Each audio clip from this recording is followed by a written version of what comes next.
Tingnan ko po yung video ni Kuya Buds. Hindi niya alam na mayroon palang isang kalaban dito sa likuran niya. Kaya sinapak siya mga tol. Pagsapak sa kanya na himatay, kaya yun, paggising, nakita ko yung upload, bago lang upload ni Kuya Buds mga tol. Paggising niya, wala na. Nakasakay na sa sasakyan. Yun, what's up tol? Isang mapagpalang gabi po. Ito po ngayon mga tol, hinahanap ko po kung saan si Kuya Buds na dampot, no? Kaya hinahanap ko po mga tol kasi hindi alam ng asawa niya kung anong nangyari sa kanya. Wala ding kontak, no? Kontak namin. Yung araw na yun mga tol, kanya-kanya kaming umuwi, no? Pauwi na kami sa bahay, pero nakita ko sa video ni Kuya Buds na hinarang pala siya mga tol, no? At sa update ko rin na ano daw mga tol, no? Dalhin daw siya kay boss. Iwan ko kung saan. Kanina pa po ako nagpaikot-ikot mga tol. Hinahanap po yung kung saan si Kuya Buds na na dampot. Kasi baka yung motor niya ba. Kaya kanina pa kami motor, hindi kami mapakali talaga. Kaya hindi namin na-update si Jano at saka si Jing. Mamaya mga tol, abangan nyo po yung update ko kay Jano.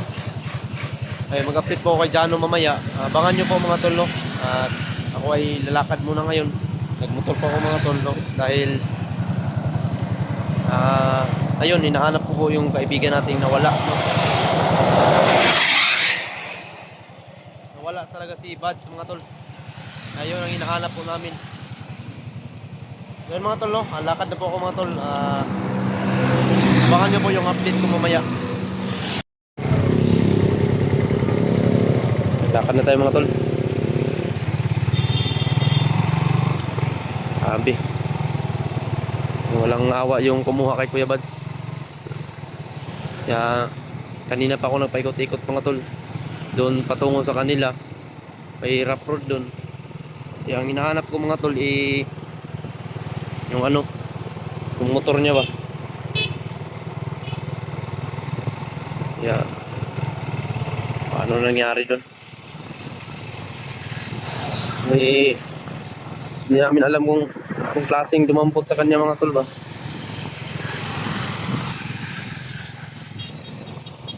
Sabi, kaya yung asawa ni Kuya Buds mga tol nag-alala talaga sa kanya dahil kami nakauwi, Kuya Buds hindi nakauwi. Kaya nagtataka din kami mga tol, baka kung sino ang dumampot kay Kuya Buds ba na. Hindi namin alam kung saan namin hanapin dahil yun nga, hindi namin alam. Hindi na yung mga hayop na yun na bigla-biglaan na lang ng harang sa daan. Kawawa yun si Kuya Buds mga tol, galing pa yun sa pagod. Lahat kami napapagod. Pero yun ang nangyari, bigla ang pangyayari mga tol, hindi talaga inasahan ang pangyayari na yun. Nadampot. Pinausap na yung mga bandido na survey ko sa kanyang tingnan ko po yung video ni Kuya Buds. Hindi niya alam na mayroon palang isang kalaban dito sa likuran niya. Kaya sinapak siya mga tol. Pagsapak sa kanya na himatay, kaya yun, paggising, nakita ko yung upload, bago lang upload ni Kuya Buds mga tol. Paggising niya, wala na.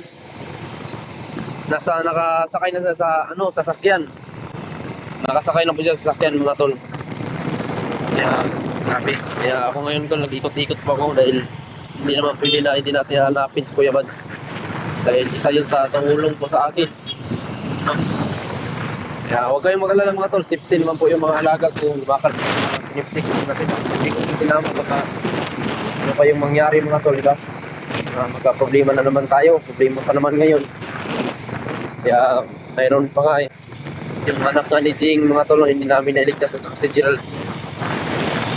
Pero wag po kayong mag-alala mga tol, no? Pagkatapos ng problema na ito ay akit naman po ako. Huwag kayong mag-alala. Tayo pag-ingat po yung gagawin natin sa doon sa bundok kung sakaling akit na po kami. Abang-abangan lang po yung mga update namin mga tol, no? I-update ko po ngayon si Jano at saka siguro si Jing, malayo-layo din yung kanila William. Siguro si Jing bukas ko na yung i-update mga tol. Dahil sa ngayon mukhang dilim na din at anong oras na, wala pa tayong kain. Hinay lang tayo. Binidyo ko po mga tol kung saan ako papunta para kung sakaling ano man yung mangyari, alam nyo, no? May update kayo ba? Kung sakaling no? Hindi tayo mag ano ng ganyan. Sana pagpalaring na tayo ng Panginoon. Ating pangyarihan na Panginoon.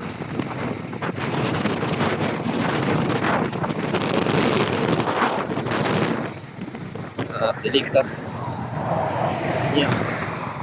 Iligtas na awahan niya tayo sa kapahamakan. Yun. Ayan, shout out nga pala kay Ate Mimi. At saka shout out din kay Ate Rebecca. Shout out sa inyo kay Kuya. Shout out sa inyo Kuya. Kaya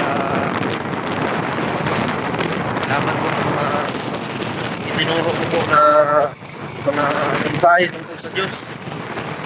No? At para dagdag po kalaman po sa amin yun. O sa akin din. Maraming salamat sa iyo, Kuya.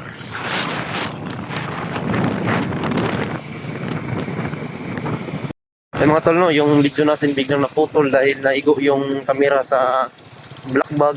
Kaya naputol po mga tol. Pasensyahan nyo na po. Kaya shout out po sa lahat, no? Shout out po kay Mama Raboy. Shout out po kay Ate Rose. At saka shout out kay Ate Dibchan, kay Ate Tita Vilma, at saka Mama Shine. Lalo na po kay Ate, hindi ko na po ano yung lahat mga tol. Basta mamaya sa mag-live siguro ako mamaya pag-update kay Jan, no? Abangan niya po mga tol, doon po natin i-shout out para makita po natin kung sino yung nagko-comment o kumbaga nagpa-shout out din po natin shout out mga tol, kasi dito wala tayo kasi malilimutin kasi ako mga tol. Kaya importante din natin malilimutan yung ating mahal na Panginoon. Yan lang. Napaka-importante ng paniniwala natin sa ating mahal na Ama. Kaya yun mga tol, binidyo ko po talaga kung saan ako pupunta ngayon. Kanina hindi ako nakapag-video mga tol kasi nandun ako sa lubak-lubak pa yung daan mga tol, no? Kasi yung aking cellphone ay kinabit ko lang dito sa aking ginaganon-ganon ko lang sa aking tawag nito, aking kamay. Ikot-ikot ko lang. Ayan.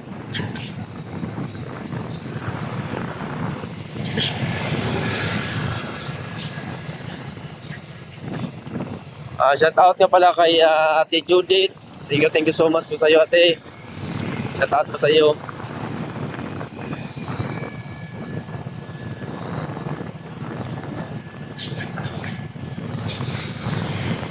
Shout out din kay Ate Gian. Yan. Shout out sa lahat po kay Ate Lourdes. Shout out sa inyong lahat. Kay Ate Lily. At kay Ate Imelda Galang. Shout out sa lahat po ng aking mga taga-suporta, no? Sa mga hindi pa po nakasuporta po sa akin, nandyan po yung aking YouTube channel mga tol, Mikoy Adventure 07. Yan lang po yung aking channel mga tol. Shout out din kay Ate Beth Largo, no? Shout out sa iyo, ate. Thank you so much sa suporta po ninyo sa akin po. Thank you so much po. Nagpapasalamat po kami sa inyo ng lubos. Tapos puso po talaga akong nagpapasalamat po sa inyo, no? Mahal na mahal ko po kayo lahat ng aking sulit taga-suporta po sa aking mga subscriber dyan, no? Patuloy lang po tayo mga tol. Salamat sa inyo. Hindi ako makarating po dito sa larangan ng YouTube, no? Hindi dahil sa inyo mga tol. Thank you so much po. Hindi talaga ako magsasawa na humingi ng pasalamat po sa inyo. Dahil kung ano mang nangyari sa buhay ko ngayon mga tol, dahil din yan sa mga payo ninyo, sa mga sinasabi nyo sa akin kung ano yung ikakabuti. Thank you so much talaga. Stay humble lang po, maaasahan ko yung pag-humble ko po mga tol, no? Kung ano man yung nakikita nyo sa akin ngayon, hindi ko po pabaguhin. Kumbaga, dagdagan ko po yung kabaitan ko na ipinagpakita ko po sa inyo mga tol. Thank you so much po sa naniniwala po sa akin at nagtiwala. Thank you po sa inyong lahat. Aking mga tol, no? Yan nga, nag-video nga ako ngayon para magpasalamat sa inyo at nailigtas namin sila Jano at si Jing, no? Kaya pala yun mga tol, si Kuya Buds, nung pagligtas na namin kay Jing at kay Jano, nakita po namin si Kuya Buds na huli ni Renier. Kaya hindi ako papayag mga tol na maiwan si Kuya Buds. Kaya ayun, wala na akong takot doon mga tol. Talagang lumusob na talaga ako mga tol para walang maiwan, no? Hindi lang maiwan si Kuya Buds. Hindi naman pwede na iwan ko siya doon. Kasi tinulungan niya ako. Humingi ako sa kanya ng tulong. Kaya ngayon, nag-premiere ako mga tol kung papunta ko sa bahay nila Kuya Buds kanina. Hinahanap ko talaga mga tol kung saan sa dampot. Kasi gabi kasi hindi familiar yung ano ba, gabi kasi. Kasi ang sabi, pauwi na siya mga tol. Pauwi na. Kanya-kanya kasi kami umuwi. Kasi magkaiba kasi yung bahay namin. Magka-distansya ba. May distansya yung bahay namin. May kalayuan din. Kaya yun, hindi talaga natin inasahan yung mga pangyayari. No? May mangyayari talaga. Akala ko nga, si Kuya Buds, maimbing na yung tulog. Yung pala, naambos na pala.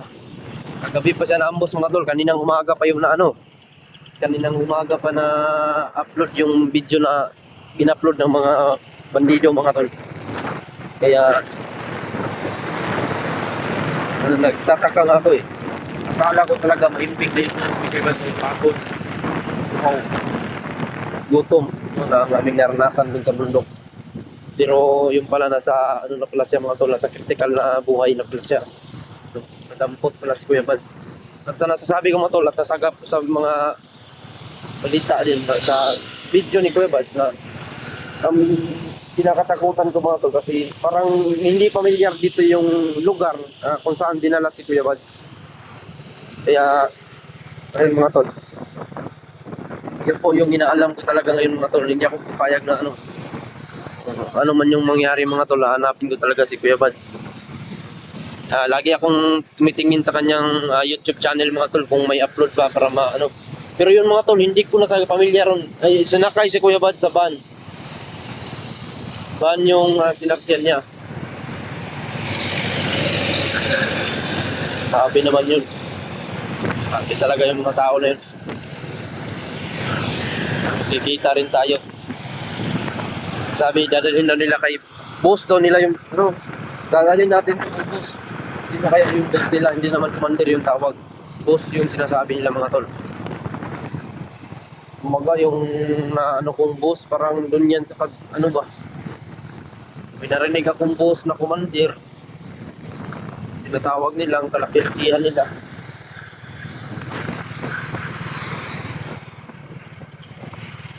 Malayo na yun.